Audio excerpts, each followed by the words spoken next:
If I say "ayo," we just like. Margaret, you want to select that for me, please? I shall. Margaret Gardiner from South Africa. Anytime you're ready. If I say "ayo," are you going to give it back to me? No. I'll wait for you. Got to save it for the film. Save it for everyone to see. How intimidating was it taking on a character that is so well known and loved? It's arguably one of the most intimidating roles you could ever take, and at points you start to think, "What have I done?" But it's an opportunity of a lifetime, and it was the joy of a lifetime. He is, for me, the greatest performer of all time, and there was no other choice but to just dive in headfirst and prepare. So that's what I did, an immense amount of preparation, which I hope shows up in the film. It does. The other thing that I thought might be challenging was talking with the maybe mouthpiece. How long did it take you to get accustomed to that? Did you have a challenge initially? Yes, at first it was very difficult, not only talking with it, but singing with it. Having a foreign object like that in your mouth for the first time. Imagine going to the dentist, how it feels when someone's poking around in there. But by the end of it, it was something that was so second nature to me that I almost felt naked without them.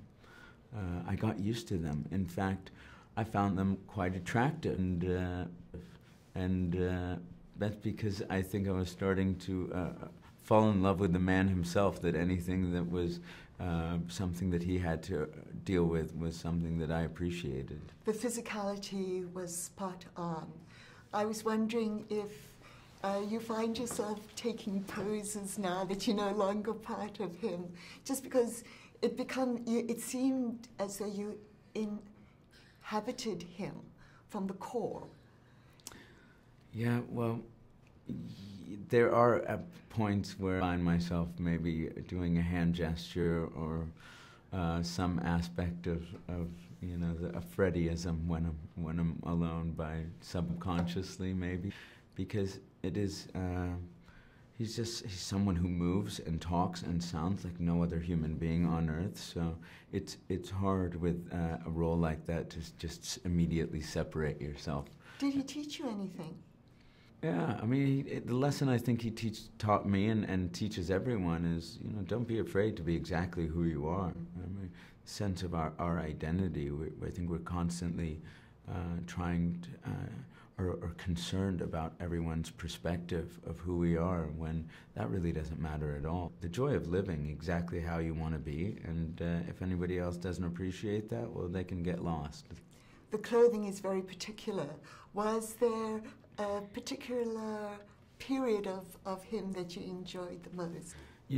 I would go back from 70s to 80s because, you're going to love the 80s because it was fun, it was outrageous, but nothing was as outrageous as the glam rock period.